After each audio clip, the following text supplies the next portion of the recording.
Aujourd'hui, je vais t'apprendre à prononcer le mot écureuil, le mot grenouille, le mot serrurerie, le mot rue. Non, non, pas du tout, non, c'est une blague. En fait, je commence un peu à en avoir marre de toutes ces vidéos depuis des années, hein. En fait, c'est à croire que dans le monde francophone, les mots les plus difficiles se résument à écureuil, rue, serrurerie et millefeuille. Hein? Tu as remarqué, toi, ça aussi? Tu peux regarder, hein, tu tapes sur les réseaux sociaux, quels sont les mots les plus difficiles à prononcer en français? Broum! C'est toujours la même série qui arrive.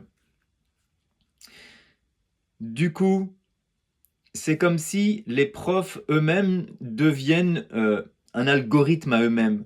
Ils vous enferment, vous êtes enfermés là-dedans. Et vous êtes persuadés aujourd'hui. On vous a tellement répété, on vous a tellement dit que le mot écureuil était difficile, que le mot rue était difficile, que le mot serrurerie était difficile, que maintenant, vous êtes des millions, voire des centaines de millions peut-être, à croire et à avoir pris pour content, avoir accepté que ces mots étaient difficiles. D'ailleurs, dans les conversations, peut-être entre étudiants, c'est quoi le mot le plus difficile pour toi? Ah, moi, c'est millefeuille. Et toi? Ah, c'est écureuil. Non, s'il vous plaît, il faut remonter un petit peu le niveau là, d'accord? Il faut sortir de ça. La prononciation ne se limite pas à une dizaine de mots qu'on va répéter à longueur de journée partout sur les réseaux sociaux. Vous êtes d'accord avec moi, j'espère? Hein? Bon. Donc, à force de vous avoir dit ça, eh bien, on a mis dans votre tête des limitations. Bien oui. Votre cerveau, il croit ce que vous pensez. Donc, on vous a répété à longueur de journée ces choses-là. Alors peut-être pas de journée, mais très souvent en tout cas. Et aujourd'hui, ça y est, c'est rentré dans votre inconscient. Et bien sûr, vous pensez que tous ces mots sont difficiles.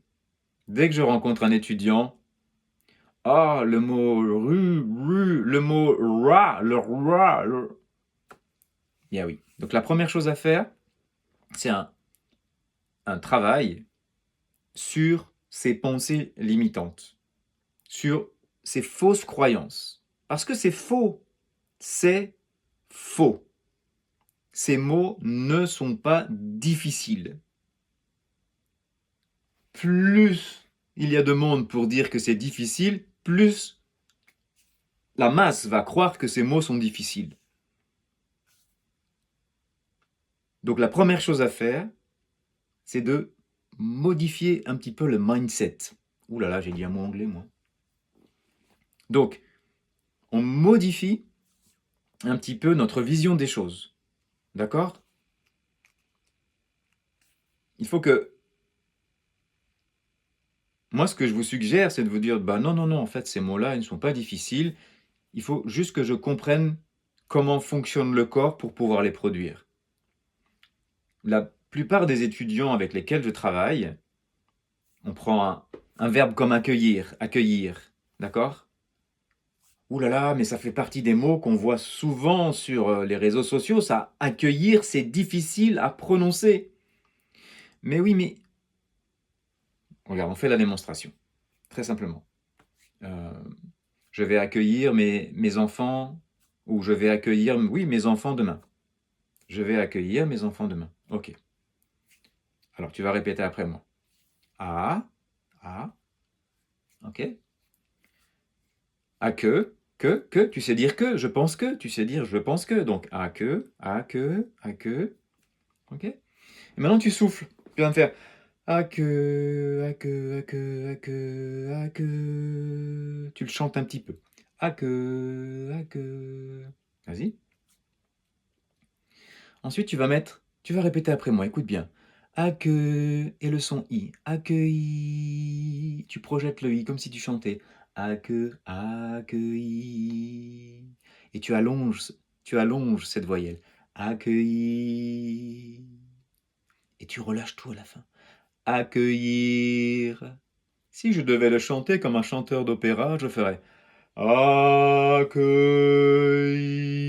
Écoute bien. Accueillir.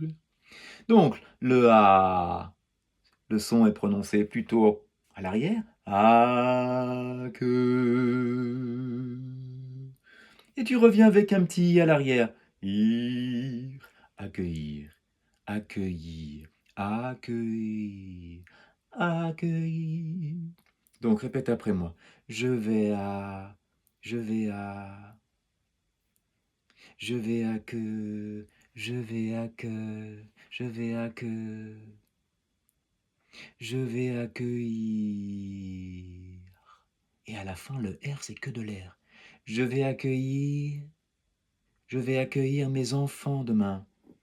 Je vais accueillir mes enfants demain. À toi. Je vais accueillir mes enfants demain. Mes enfants demain. Ok. Donc, faut pas se compliquer la vie. Hein. C'est pas accueillir, accueillir, accueillir. D'accord? En fait, ce qui est important, c'est d'apprendre à bien respirer et à produire des voyelles stables, claires, qui ont toutes le même volume sonore et posées sur le souffle. Ah.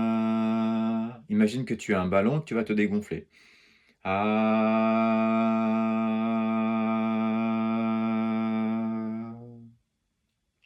Dans accueillir, on a 3 voyelles. A, E, I, par exemple.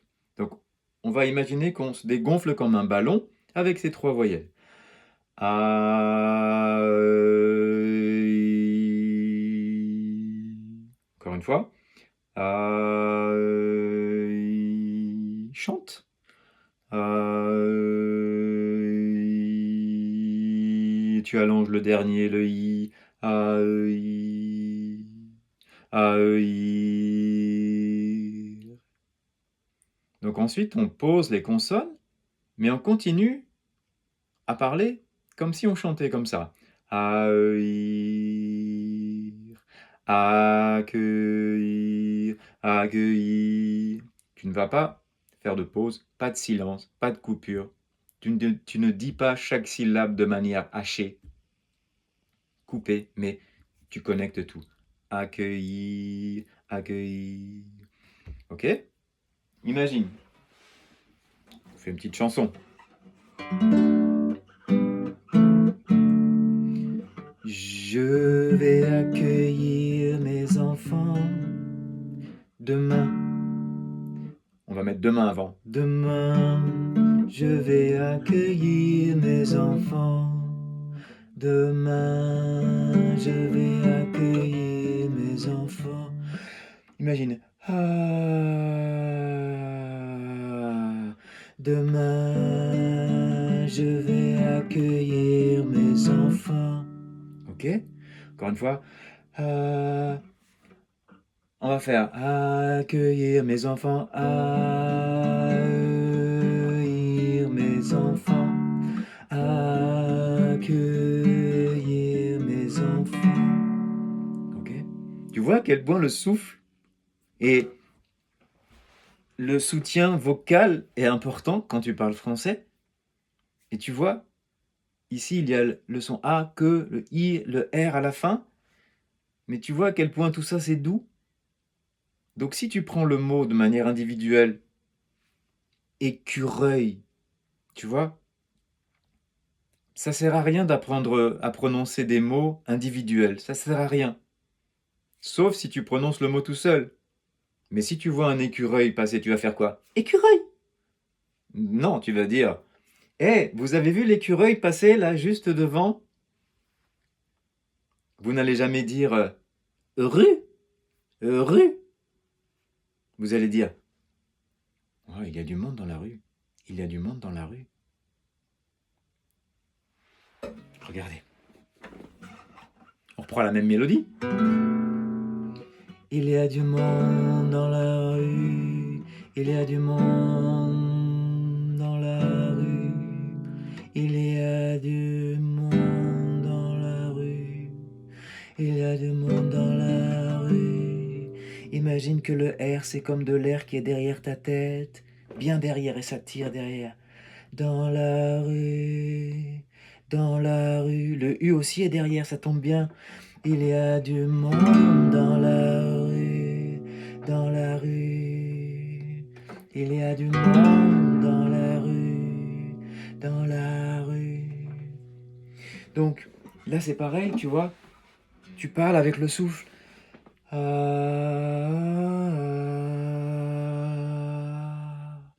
Il y a du monde dans la rue. Il y a du monde dans la rue. Il y a du monde dans la rue. Et quand tu parles après, il faut que tu aies une voix comme ça. Il y a du monde dans la rue. Il y a du monde dans la rue. Même quand je parle normalement, il y a du monde dans la rue. Je suis obligé de mettre très peu d'énergie. Sinon, ça va pas marcher. Il y a du monde dans la rue. Non, pas du tout. Pas du tout, pas du tout. D'accord?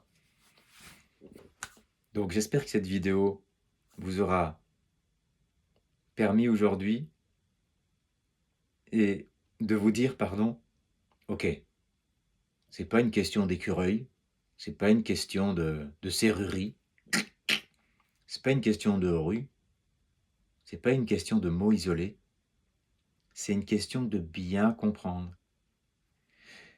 Comment fonctionne ma respiration quand je parle français? Cette manière que nous avons de parler comme un ballon qui se dégonfle avec douceur. Et même quand je suis en colère. Et même quand je suis en colère, eh ben oui, voilà, je suis en colère, mais je suis comme un ballon qui se dégonfle. Je suis comme un ballon qui se dégonfle. Et si je suis encore plus en colère, je dis, mais ça va pas ou quoi? Mais je suis pas d'accord avec toi. Non de non de non. Je chante. On est d'accord? Je chante. Ok? Donc, n'oublie pas ça. N'oublie pas que tu es un instrument de musique, un instrument à vent, un instrument à cordes, un peu les deux. Et entraîne-toi dans la journée à prononcer des A, E, I, O, U. Ce genre de voyelles posées sur le souffle. Et tu vas voir déjà à quel point tu vas améliorer. Oups, j'ai dit améliorer. Non, ça va pas du tout. Tu vas voir à quel point tu vas toucher de plus en plus ta voix française. Voilà. Si tu as aimé cette vidéo, je te remercie de mettre un petit pouce. En fait, ça va permettre à l'algorithme de faire monter cette vidéo dans la présentation YouTube. Puis moi, ce que je veux, c'est justement que cette manière d'expliquer la prononciation soit accessible au plus grand nombre. Donc si tu as des amis qui ont envie d'améliorer leur prononciation d'une manière très différente, qui veulent trouver leur voix française, alors n'hésite pas à partager cette vidéo. Je te remercie beaucoup. Je suis conscient que c'est du contenu de qualité qui aide avec tous les retours que j'ai de votre part. Je vous remercie beaucoup. Merci pour votre fidélité. Merci pour tous vos retours. Merci à chaque fois que vous me dites que ça fonctionne, que vous arrivez vraiment à toujours aller de l'avant et à trouver votre voix française, bah, ça me fait chaud au cœur et je suis vraiment heureux parce que, comme je vous l'ai dit, ma mission, c'est de vous aider à trouver votre voix française et à comprendre comment fonctionne votre corps en français. D'accord? Donc on va continuer encore comme ça la semaine prochaine. D'ici là, je vous souhaite une très belle journée et je vous dis à bientôt.